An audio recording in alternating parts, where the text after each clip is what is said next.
Teman-teman, kalau bicara masalah rezeki, maka kita akan untuk mudah difahami saja, maka rezeki itu ada yang sifatnya mutlak, mau nggak mau akan sampai kepada kita. Ada yang sifatnya ikhtiar.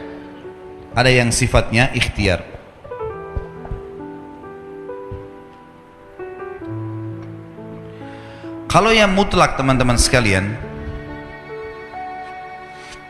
mau nggak mau datang kepada kita. Biarpun kita lagi duduk di rumah, maka rezeki itu akan datang.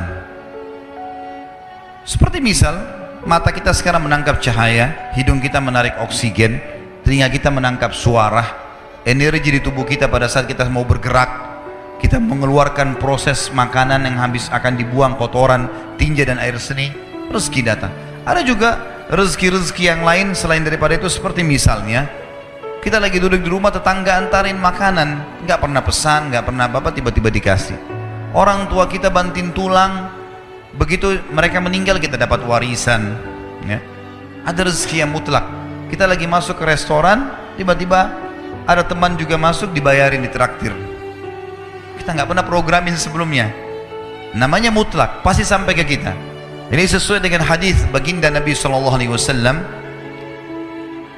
tidak akan meninggal jiwa, tidak akan meninggal orang yang punya nyawa, kecuali akan dilengkapkan semua rezekinya.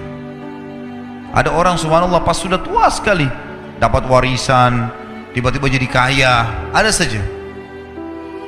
Ada orang bertahun-tahun sakit, sembuh di akhir hidupnya, kuasa Allah, rezekinya pasti sampai kepada dia. Ada hadis yang lain berbunyi, kalau seandainya seseorang di antara kalian, hadis sahih riwayat Imam Ahmad setahu saya, kata Nabi SAW, kalau seandainya seseorang di antara kalian lari dari rezekinya sebagaimana dia lari dari kematian, maka rezekinya akan datang kepadanya sebagaimana mati akan datang kepadanya. Itu maksudnya adalah mutlak, sampai kepada kita, mau nggak mau akan datang rezeki itu. Ada rezeki yang kedua, teman-teman, namanya rezeki ikhtiar, berhubungan dengan ikhtiar kita. Jadi rezeki ikhtiar ini memang harus melalui usaha, upaya. Seperti misal ada orang sudah S1, dia kerja jadi dosen di kampus, dapat gaji 5 juta. Dia ingin lebih besar gajinya, dia lanjutin S2. Ikhtiar dia bukan? Hah? Mana suaranya nih? Masih hidup nggak ini? Hah?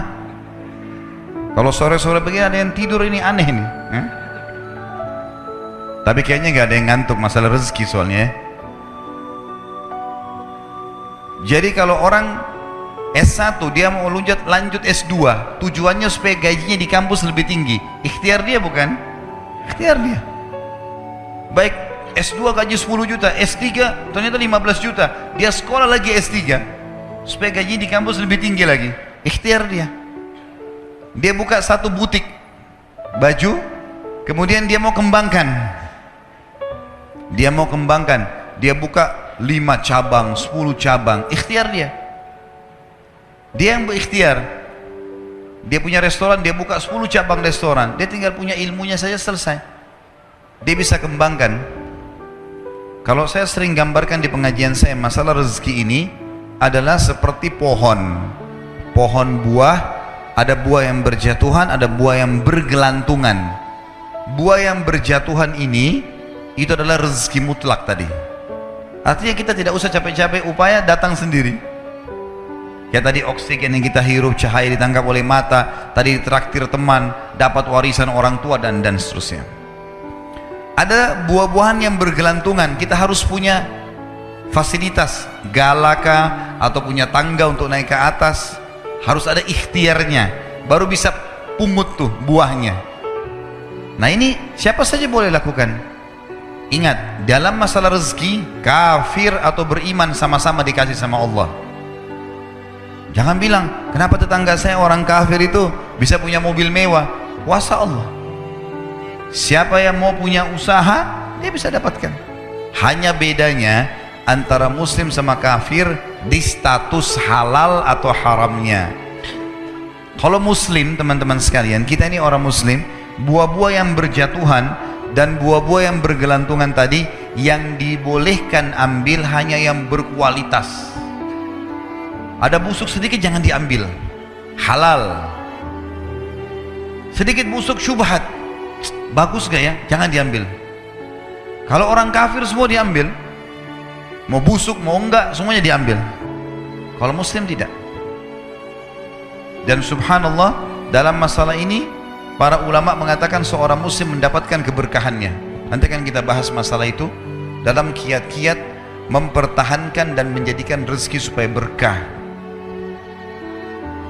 Jadi ini gambaran rezeki, teman-teman sekalian. Dan supaya kita tidak menyangka buruk dengan Allah, harusnya seseorang di antara kita, teman-teman sekalian, harusnya seseorang di antara kalian, ini wajib hukumnya, mengetahui bahwasanya kalau kita ingin mempertemukan tentang kondisi kita dengan kondisi orang lain, maksudnya kondisi orang non muslim misalnya, pertemukan yang sesuai, yang sepadan. Misal, tidak adil kalau saya seorang pegawai, gaji saya 1 juta misalnya, atau 2 juta rupiah, saya pertemukan dengan tetangga saya yang seorang miliarder kafir, nggak bakal adil itu. Yang adil adalah pertemukan coba keadaan kita dengan kafir yang gajinya sama dengan kita. Nah, baru kita tahu bagaimana berkahnya rezeki itu. Harus adil, ya. Seperti kasus masalah kemarin di pilkada di Jakarta, saya juga bahasakan masalah itu. Tidak adil sekarang banyak orang non muslim ini mengatakan, atau orang-orang munafik dari kaum muslimin pura-pura Islam, dia bilang lebih baik pemimpin kafir yang tidak korupsi daripada pemimpin muslim yang korupsi. Ini tidak adil ini. Mestinya pertemukan begini, non muslim yang tidak korupsi dengan muslim yang tidak korupsi. Nah, itu baru adil. Kafir yang koruptor dengan muslim yang koruptor, nah baru adil. Nggak bisa dipertemukan antara ini dengan ini, tidak bisa. Nggak bisa kita pertemukan keadaan kita yang gaji 1 juta dengan tetangga non muslim yang 1 miliar gajinya atau pendapatannya. Nggak adil namanya. Maka harus kita sesuaikan di sini, ya. Harus kita sesuaikan supaya kita tidak sangka baik, tidak sangka buruk dengan Allah Subhanahu wa taala. Ingat, Allah selalu dengan prasangkaan hamba-hambanya.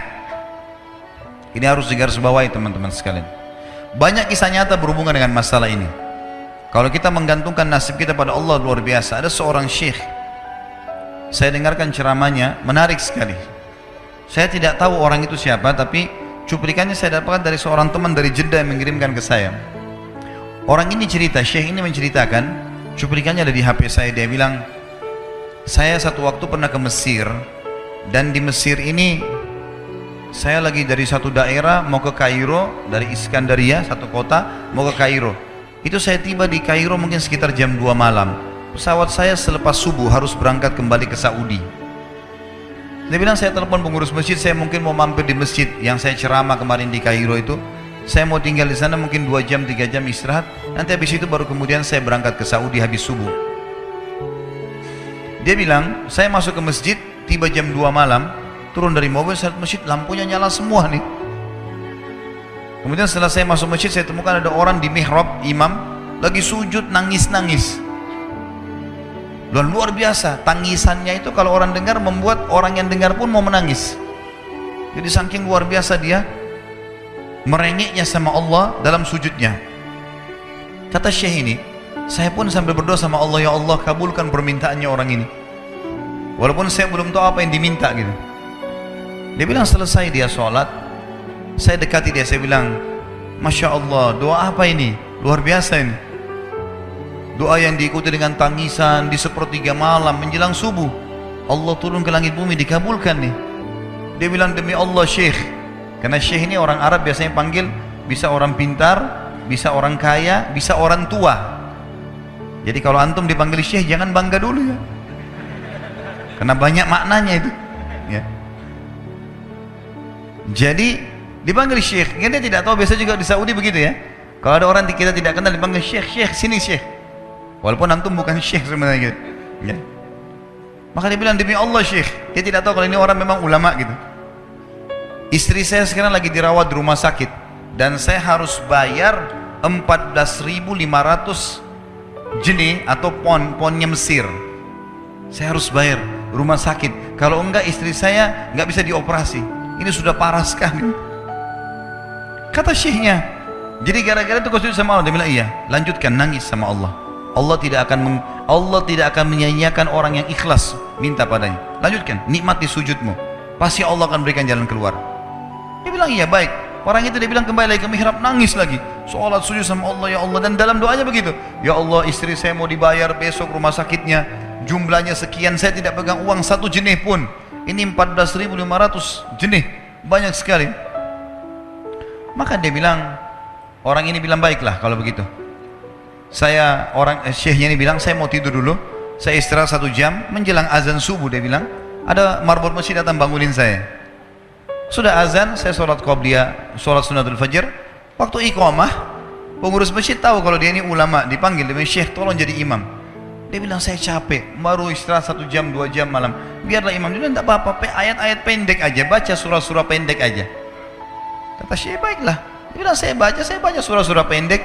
Rupanya mikrofon masjid karena keluar di luar, ada satu pengusaha Mesir, apartemennya itu dekat masjid, dan dia suka ikuti ceramahnya Syekh ini di YouTube. Dia bilang, turun dari apartemennya, ikut sholat berjamaah di masjid, karena dia kenal suaranya orang ini gitu. Begitu selesai sholat, dia bilang, saya lagi zikir, datang orang itu. Dia bilang, Syekh, ahlan wa sahlan di Mesir, saya salah satu penggemar Anda di YouTube, dan saya dengar suara tadi. Saya tadinya mau sholat di masjid lain, saya ke masjid ini. Dia bilang, Syekh, saya mau minta tolong satu hal. Kata Syekhnya, kenapa? Dia bilang, saya sudah ngitung zakat uang perusahaan saya harus alokasikan 14.500 jenih. Kata Syekhnya, orang itu bilang, saya mau alokasikan zakat saya 14.500 jenih. Kata Syekhnya, saya nangis, dengar itu. Nangis, saya terisak-isak. Kata orang itu, kenapa Anda nangis? Syekh bilang, saya nggak bisa jelasin. Dia bilang, saya nangis terus. Kemudian saya lihat ke kiri kanan di sof, mana orang yang tadi malam sholat tahajud tuh? Wah, ada di ujung. Dipanggil sama Syekh, fulan kesini, datang. Dia bilang, ceritakan masalah kamu apa? Dia bilang, Syekh, saya punya masalah, istri saya dioperasi, harus bayar 14.500 jenih hari ini, kalau tidak nggak operasi. Kata Syekhnya, tiba-tiba si pengusaha ini nangis-nangis. Orang ini juga heran, kenapa kalian berdua menangis? Dia masih bingung kenapa gitu. Kata Syekhnya, biarin orang ini yang jelaskan. Yang punya usaha bilang apa? Demi Allah Syekh, saya sudah 1 minggu taruh uang ini di lemari saya, sudah 1 minggu. Setiap hari istri saya bilang, turunkan, lakukan haknya Allah, zakat itu keluarkan. Dia bilang, saya ingin dapat 1 orang yang saya kasih langsung, daripada saya bagi-bagi. Saya mau 1 orang saya kasih, selesaikan masalah dia, dan Allah selamatkan saya di akhirat. Orang ini jadi nangis. Orang yang punya minta butuh nangis. Kata pengusahanya, ini uangnya, silakan, 14.500. Semoga Allah selesaikan urusan saya di akhirat gara-gara saya bantu kamu. Kata Syekhnya, demi Allah yang terjadi, orang ini yang orang yang punya uang ini, yang dikasih uang, dia tiba-tiba lupakan saya dan lupakan si pemilik uang. Dia langsung angkat kepalanya ke langit sambil menangis mengatakan, ya Allah, aku mencintaimu. Terpenuhi kebutuhannya gitu ya. Kuasa Allah. Teman-teman, cuman kita selalu buru-buru.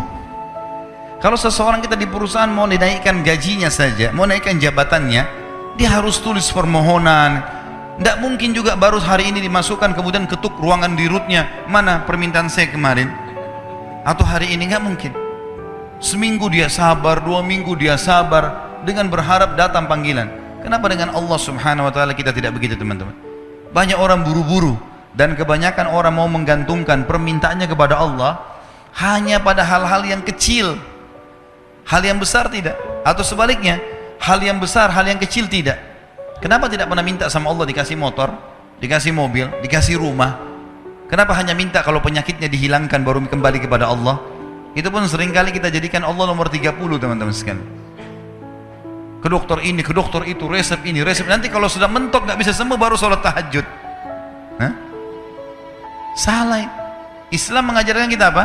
Sebelum makan berdoa, sebelum tidur berdoa, sebelum aktivitas berdoa, sebelum ke dokter doa dulu supaya Allah jadikan kesembuhan. Karena dokter resepnya cuma semoga lekas sembuh. Tidak ada pasti sembuh. Makanya teman-teman sekalian, kembali kepada Allah adalah jalan yang paling luar biasa gitu. Coba merengek kepada Allah SWT, Allah pasti tidak akan pernah memungkiri janji-janjinya.